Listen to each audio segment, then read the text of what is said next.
Airborne unit என்று சொல்லப்படுகிற parachute மூலம் தாக்குகிற படைப்பிரிவுகளை தாக்குதலுக்கு தயாராக இருக்கும்படி அமெரிக்க ராணுவ தலைமை உத்தரவிட்டுள்ளதாக வருகிற செய்திகள் உண்மையா? உண்மைதான். அந்த ஏர்பார்ன் யூனிட் என்பது எப்படி என்று சொன்னாங்க, ஒரு ஒரு பெரிய விமானம் இருக்கும்.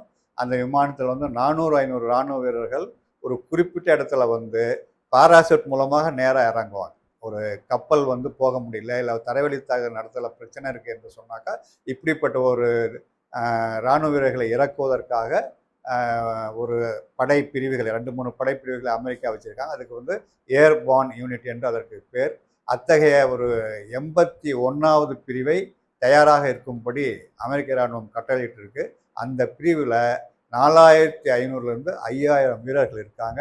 அவர்கள் வந்து நேரடியாக ஒரு குறிப்பிட்ட உதாரணத்துக்கு வந்து கார்க் தீவில் இறங்கணுன்னாக்கா, கார்க் தீவுக்கு வந்து கடல் வழியாக கப்பல் வந்தால் ஈரான் தாக்குதல் நடக்கும் என்று சொன்னாக்கா, இவர்கள் வந்து நேரடியாக வந்து அங்கே இறங்குவாங்க. கார்க் தீவிலையோ அல்லது அந்த ஹோர்மோன் நீரிணைக்கு பக்கத்தில் ஏதாவது ஒரு தீவிலையோ வந்து நேரடியாக வந்து இறங்குவாங்க. அப்பவும் கூட அவங்க தாக்குதலுக்குள்ளாகி உயிரிழப்பதற்கு நிறைய வாய்ப்புகள் இருக்குது. ஆனால் வந்து அது ஒரு அதற்காகவே பயிற்சி பெற்ற படை. அந்த படை பிரிவை வந்து தயாராக இருக்கும்படி சொல்கிறாங்க. ஏற்கனவே 2 எம்இயு யூனிட்டுகள் வந்து கொண்டிருக்கு.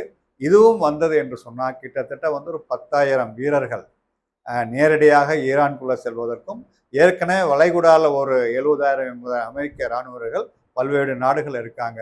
அவர்களும் சேர்த்துனா கிட்டத்தட்ட 80,000 1,00,000 வீரர்கள் அந்த தரைவழி தாக்குதலுக்கு தயாரான நிலையில் இருப்பார்கள் என்பதுதான் இப்போ இருக்கின்ற சூழல்.